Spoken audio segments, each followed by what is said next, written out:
नमस्कार दोस्तों, स्वागत है आप सबका ज्ञान गंगा रहस्यमयी चैनल में। दोस्तों, हम कल के भाग में यह बात कर रहे थे कि क्या शरीर में भगवान होते हैं, क्या भगवान मंदिर मस्जिद में होते हैं। इसका प्रमाण तो विज्ञान से भी आपको पढ़े होंगे तो पता चल जाएगा।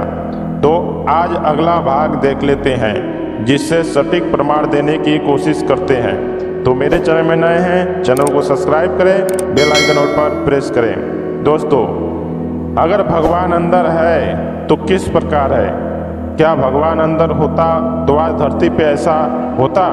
क्यों संत महात्मा होते? क्या एक भगवान अज्ञानी हो गया, एक भगवान ज्ञानी हो गया?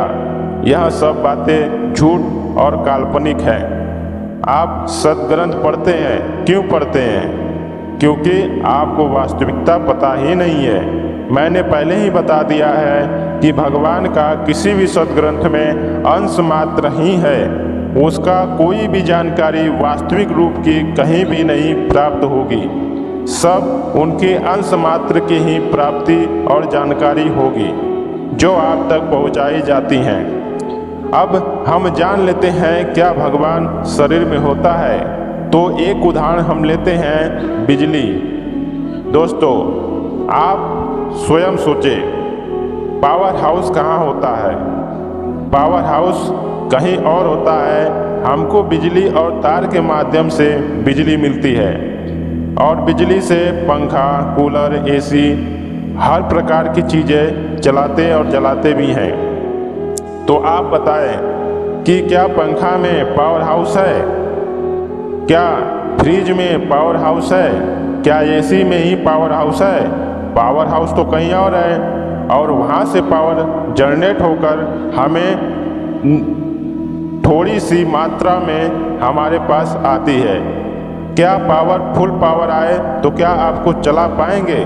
शायद लगता है कि आपके बिल्डिंग में एक भी चीज़ बचेगी ही नहीं। शायद लगता है बिल्डिंग में बहुत कहीं शॉर्ट कर गई तो वो भी ब्लास्ट कर जाएगा।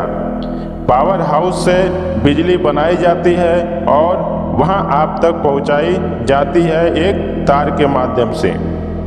और वास्तव में देखा जाए तो पावर हाउस में बिजली इकट्ठा होती है। अब बिजली पैदा कहाँ से हो रही है? पानी से। अब पानी में क्या है? शक्ति है।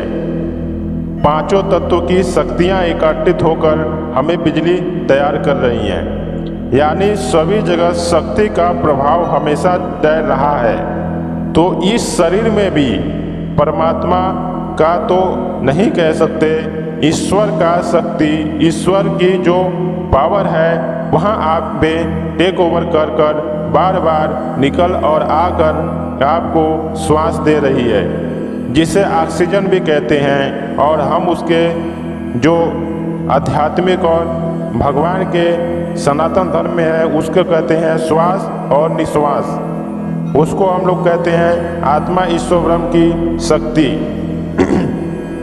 ठीक उसी प्रकार से जिस प्रकार से बिजली पैदा होती है और बिजली से हमको पंखा, एसी, कूलर चलते हैं, उसी प्रकार से हमारे शरीर में परमात्मा से छिटक कर ईश्वर से पावर जनरेट होकर, कंट्रोल होकर हमको मिलती है और हमारे शरीर में जाती है और फिर निकल जाती है।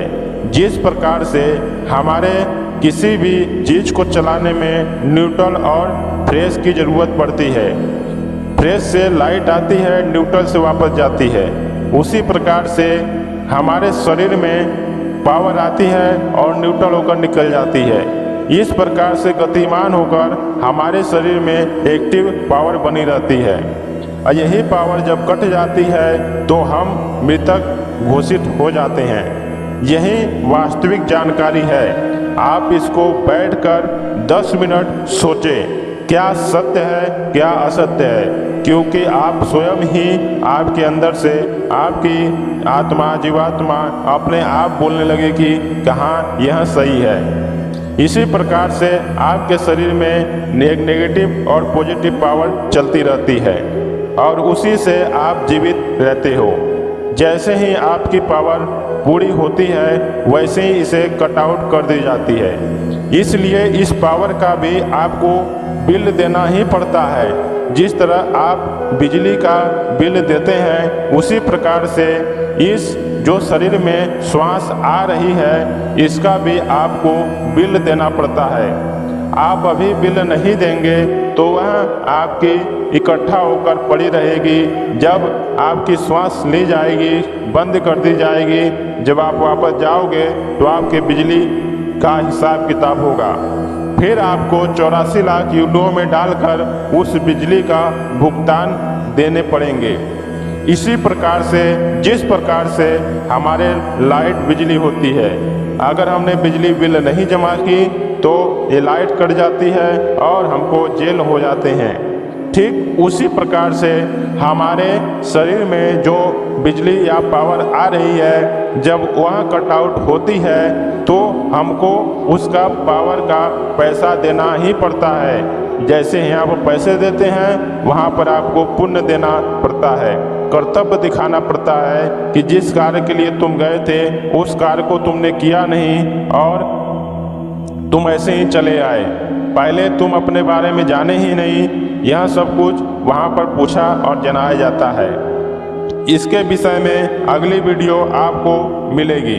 तो दोस्तों, वीडियो कैसी लगी? अच्छी लगी हो जानकारी, अगर कोई भी पूछना है, कुछ भी जानकारी पूछना है तो आप उसको कमेंट करिए। जिस पर ज़्यादा कमेंट आएगा उसी की जानकारी वीडियो बनाकर डालेंगे। तो दोस्तों, मेरे चैनल में नए हैं, चैनल को सब्सक्राइब करें, बेल आइकन ऑल पर प्रेस करें। मिलते हैं दोस्तों नेक्स्ट वीडियो में। जय श्री कृष्णा, जय श्री राधे।